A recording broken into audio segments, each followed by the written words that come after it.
वृंदा blogs में आप सभी का स्वागत है। उम्मीद करती हूँ आप लोग स्वस्थ होंगे, मस्त होंगे, व्यस्त होंगे। दोस्तों, आज जो हम चर्चा करेंगे और वीडियो शेयर करेंगे तो उनके बारे में बहुत ही कम इंडियन लोग जानते हैं। कैथरीन हेपबर्न, जो कि हॉलीवुड की मशहूर ऑस्कर अवार्ड से जीतने वाली अभिनेत्री रह चुकी हैं, इनके बारे में जानेंगे दोस्तों। और इनका जो 20 साल इनको मरे हुए हो गया और 29 जून को इनकी डेथ हुई थी। और हॉलीवुड की सबसे बोल्ड, बेबाक और टैलेंटेड एक्ट्रेस कैथरीन हेपबर्न का 97 साल की उम्र में निधन हुआ था। कैथरीन अकेली एक्ट्रेस हैं जिन्होंने 4 ऑस्कर अवार्ड जीते। दुनिया में सबसे परफेक्शनिस्ट माने जाने वाली कैथरीन हेपबर्न निजी जिंदगी भी कम दिलचस्प नहीं थी। टॉप एक्ट्रेस होने के बावजूद उन्होंने पूरे करियर के दौरान कुछ गिनती के ही इंटरव्यू दिए। उन्होंने अपनी ज़िंदगी को हमेशा बाहरी दुनिया से छिपा कर रखा था। उन्हें सबसे सीक्रेट ज़िंदगी जीने के लिए भी जाना जाता रहा। भीड़ से बचने के लिए कैथरीन हेपबर्न कभी ऑस्कर लेने नहीं पहुंची। एक को एक्टर से उनका 27 ईयर तक अफेयर चला। ये हॉलीवुड के सबसे क्लासिक अफेयर्स में गिना जाता है। एक्टिंग से कैथरीन का लगाव इस कदर था कि उन्होंने कभी बच्चे पैदा नहीं किए, क्योंकि उन्हें समय देने के लिए एक्टिंग से ब्रेक लेना पड़ता। अपनी जायदाद का ज़्यादातर हिस्सा वो नौकर को दे देते थे। आज कैथरीन हेपबर्न की 20वीं पुण्यतिथि पर उनके बारे में जानेंगे।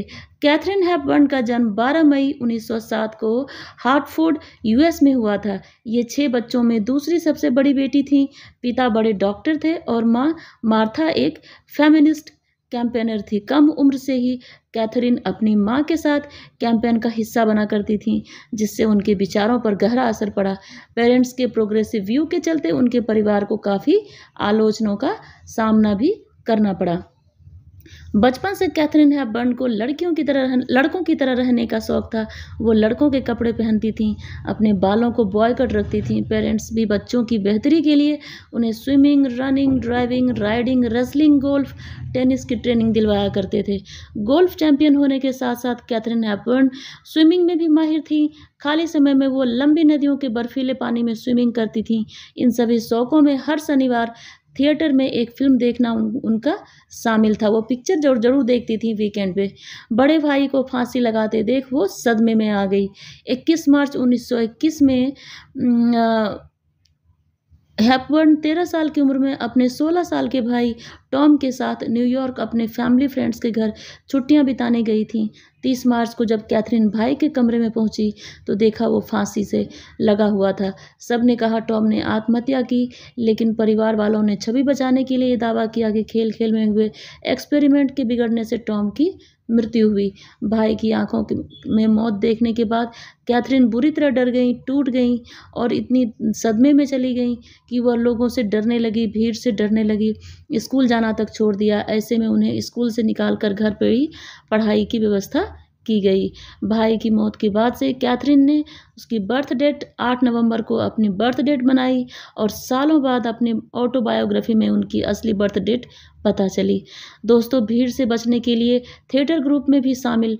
सालों बाद जब कैथरीन को माँ के स्कूल में पढ़ाई के लिए भेजा गया तो वो लोगों से इतना डरने लगी कि घर वालों को चिंता होने लगी कि एक बार तो उन्हें कमरे में सिगरेट पीने पर सस्पेंड भी कर दिया था।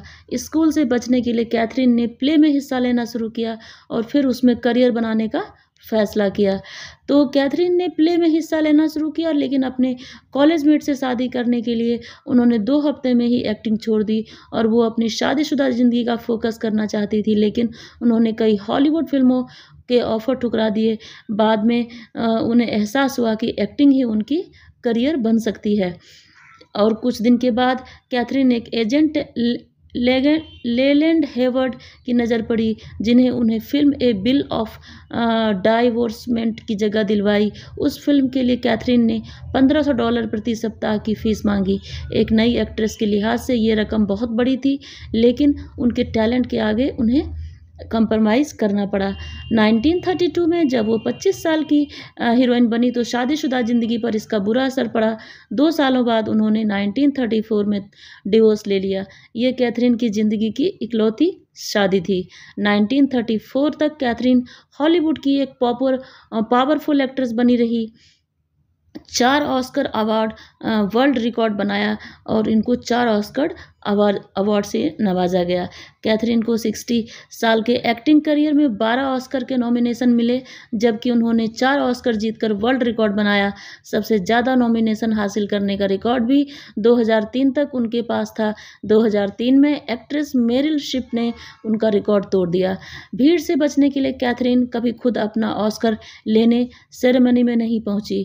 कैथरीन को 1934 में मॉर्निंग ग्लोरी, 1968 में guess who's coming to dinner, 1969 में द लायन इन विंटर और 1991 में ऑन गोल्डन पॉन्ड के लिए ऑस्कर मिला। 66 सालों के एक्टिंग करियर में कैथरीन ने 44 फीचर फिल्मों और 8 टीवी मूवी और 33 प्ले में काम किया। दुनिया में women who change the world book में 50 ऐसी महिलाओं में कैथरीन को शामिल किया गया है जिन्हें दुनिया बदलने का क्रेडिट दिया गया था। इंसाइक्लोपीडिया ब्रिटानिका ने दुनिया बदलने वाली 300 महिलाओं में कैथरीन का नाम शामिल किया था।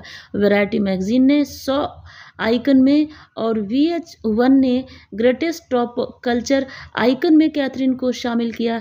1999 में अमेरिकन फिल्म इंस्टीट्यूट ने कैथरीन को अमेरिकन स्क्रीन लीजेंड का दर्जा दिया। तो इस तरह दोस्तों ये अपनी लाइफ में सक्सेस रहीं। कैथरीन का उन्हें हॉलीवुड की पहली फिल्म दिलाने वाले एजेंट लेलैंड हेवर्ड से अफेयर था, जबकि दोनों ही उस समय शादीशुदा थे। लेलैंड इन्हें इतना पसंद करते थे कि उन्होंने शादी का प्रस्ताव भी दिया, लेकिन कैथरीन पहली शादी से परेशान थी तो दोबारा उन्होंने इस बंधन में बंधना नहीं चाहा। दोनों का रिश्ता 1936 तक चला। हॉलीवुड का सबसे रईस प्रोड्यूसर का उनसे शादी करना चाहते थे। 1936 में कैथरीन का रिश्ता हॉलीवुड के सबसे रईस प्रोड्यूसर हावर्ड ह्यूजेस से रहा। हावर्ड कैथरीन से शादी करना चाहते थे, लेकिन इस बार भी कैथरीन अपने डूबते करियर पर ध्यान देना चाहती थी और वो शादी को कैंसिल किया। इस तरह से कैथरीन अपनी लाइफ को बचाई। कैथरीन का मानना था कि बच्चों को अपनी ज़िंदगी का बड़ा हिस्सा देना पड़ता है, तो ऐसे में उन्होंने कभी मां ना बनने का फैसला किया। वो चाहती थी तो वो अपनी ज़िंदगी में सिर्फ फिल्मों में ही फोकस करे। और एक इंटरव्यू में कैथरीन ने कहा था कि वो बस अपने बारे में सोचती हैं। और 30 के दशक में कैथरीन ट्राउज़र का ट्रेंड लेकर आई। उनके रोल इतने पावरफुल होते थे, जो महिलाएं उनका वो पिक्चर देखते थे वो उसी तरह का ड्रेस पहनना चाहती थी। और जहां हॉलीवुड एक्ट्रेस सज धज कर चकाचौंध भरी ज़िंदगी जीती थी, वहीं कैथरीन लड़कों के कपड़ों के बिना मेकअप एक लो प्रोफाइल ज़िंदगी जीती थी। तो इस तरह से उनका लाइफ स्टाइल था। भीड़ से उन्हें इतनी दिक्कत थी कि कभी भी रेस्टोरेंट नहीं जाती थी, ना कभी पब्लिक प्लेस में रहती थी। कैथरीन को कामयाबी दिलाने के लिए उनकी खूबसूरती और एक्टिंग टैलेंट काफ़ी था, लेकिन इसके बावजूद उन्होंने अपनी समझदारी से हॉलीवुड में अलग मुकाम हासिल किया। कैथरीन ने कई प्ले भी लिखे जिस पर MGM स्टूडियो और प्रोड्यूसर हावर्ड ह्यूजेस ने जैसे नाम प्रोड्यूसर जैसे फिल्में बनाना चाहते थे। एक समय ऐसा भी रहा जब कैथरीन अपने किरदार खुद लिखने लगीं। 1986 में council of fashion designer of America ने महिलाओं का फैशन बदलने के लिए कैथरीन को लाइफ टाइम अचीवमेंट अवार्ड से सम्मानित किया। कैथरीन हेपबर्न एक मंझी हुई एक्ट्रेस थी, लेकिन बचपन के हादसों के चलते उन्हें हमेशा भीड़ और चकाचौंध से दूरी बनाकर रखना पसंद था। कई बार उनकी लोगों से झड़प भी हुई। पब्लिक डीलिंग में कमज़ोर कैथरीन जब एक बार प्रेस ने पूछा कि उनकी कोई औलाद है, तो गुस्से में उन्होंने कहा कि उनके 5 बच्चे हैं, 2 सफ़ेद और 3 काले। इस बात पर उनकी काफ़ी आलोचना भी हुई। पॉपुलैरिटी बढ़ने पर हर कोई उनका इंटरव्यू लेना चाहता था, लेकिन कैथरीन ने हर बार इनकार कर दिया। भीड़ से दूरी रखने के लिए वो किसी को भी ऑटोग्राफ नहीं देती थी। ऐसे में प्रेस ने उन्हें बिहेवियर पर सवाल उठाते हुए उन्हें कैथरीन एरोगेंट नाम दिया। इमेज खराब होने और लोगों से दूरी बनाए रखने के लिए उन्होंने हॉलीवुड छोड़ दिया और दोबारा थिएटर करने लगी। कई नामी प्रोड्यूसर्स की रिक्वेस्ट में कैथरीन ने फिल्में भी ज़रूर की, लेकिन उनका फोकस हमेशा थिएटर की तरफ ही रहा। 1941 में कैथरीन का रिश्ता उनकी 9 फिल्मों के को स्टार रहे स्पेंसर ट्रेसी से शुरू हुआ। दोनों एक दूसरे को बेहद पसंद करते थे। अपनी बायोग्राफी में कैथरीन ने लिखा था कि एक बेहद यूनिक फीलिंग थी उनके लिए उनके साथ हॉलीवुड का सबसे लीजेंडरी अफेयर रहा। और कैथरीन 34 साल की थी उस समय, उन्हें स्पेंसर 41 के थे और वो शादीशुदा थे। स्पेंसर ने के शादीशुदा होने पर भी कैथरीन का कोई असर नहीं पड़ा। कैथरीन हमेशा लड़कों की तरह रहती थी। जब पहली बार स्पेंसर उनसे मिले तो उन्हें भी यही लगा कि वो लड़का है, लेकिन वो एक्ट्रेस थी। अफेयर सीक्रेट रखने के लिए दोनों अलग घरों में रहते थे, कभी कभार साथ बाहर जाते थे। स्पेंसर शराबी थे, लेकिन कैथरीन उनका एक बच्चे की तरह ख्याल रखती थी। तो इस तरह से उनका जिंदगी आगे तक चला। और जब शराब, सिगरेट और हेवी दवाइयों के चलते स्पेंसर की तबीयत बिगड़ने लगी तो कैथरीन अपना घर छोड़कर उनका ख्याल रखने लगी। उनके घर चली गई। कुछ समय बाद 10 जून 1967 को स्पेंसर की मौत हुई। तब भी कैथरीन उनके साथ ही थी। जब 10 जून 1967 को स्पेंसर की मौत हुई थी तो कैथरीन बुरी तरह टूट गई और उनकी पत्नी और बच्चों के चलते कैथरीन उनके अंतिम संस्कार में भी नहीं पहुंची। कैथरीन स्पेंसर की मौत के बाद पूरी तरह बदल चुकी थी। कभी एक तस्वीर क्लिक करने के लिए कैमरामैन पर कैमरा तोड़ने वाले कैथरीन ने 1973 में द डिक कैवेट शो में 2 घंटों तक का इंटरव्यू दिया। इसके बाद ही वो कई इंटरव्यू देने लगी। इसके ज़्यादातर इंटरव्यू में स्पेंसर का जिक्र होता था। उन्होंने आगे बर्थ कंट्रोल प्रमोट करते हुए भी उस पर भी कुछ कैंपेन किया था। 1993 में कैथरीन की तबीयत बिगड़ने लगी, हॉस्पिटल में भर्ती कराया गया। 1996 में उन्हें निमोनिया होने पर फिर भर्ती होना पड़ा।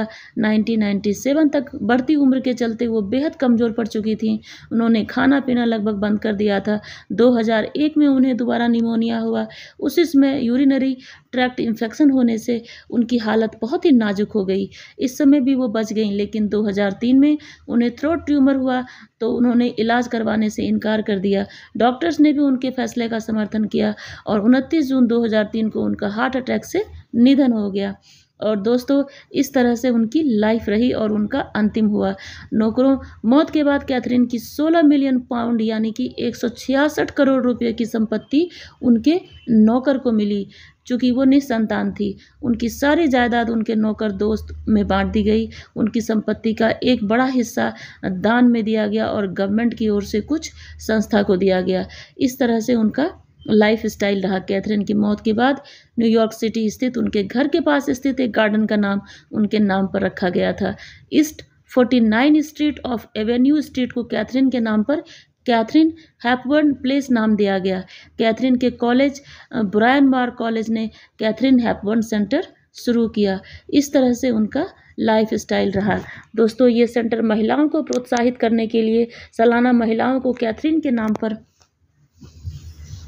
अवार्ड भी देता था। 2009 में कैथरीन के फैमिली बीच हाउस को कैथरीन हैपबर्न कल्चरल आर्ट सेंटर बना दिया गया। उसी जगह के नाम पर एक म्यूजियम भी बनाया गया। 2004 में कैथरीन के बॉयफ्रेंड रहे हार्वर्ड ह्यूजेस की बायोग्राफिकल फिल्म द एविएटर में एक्ट्रेस कैट ब्लैंचेट ने कैथरीन का रोल प्ले किया था। इस रोल के लिए उन्हें भी ऑस्कर मिला था। ये पहली बार था जब ऑस्कर विनर एक्ट्रेस का रोल करने पर किसी को ऑस्कर मिला। तो देखिए दोस्त, वो इतनी ज़्यादा सक्सेसफुल और इतनी ज़्यादा टैलेंटेड, मल्टी टैलेंटेड और अपने करियर के प्रति इतना डेडिकेटेड थी। तो उम्मीद करती हूँ जो कैथरीन हैपबर्न के बारे में मैंने कोई जानकारी दी तो आप सभी को पसंद आया होगा। तो प्लीज़ इसे लाइक करें, शेयर करें, सब्सक्राइब ज़रूर करें। Thank you so much.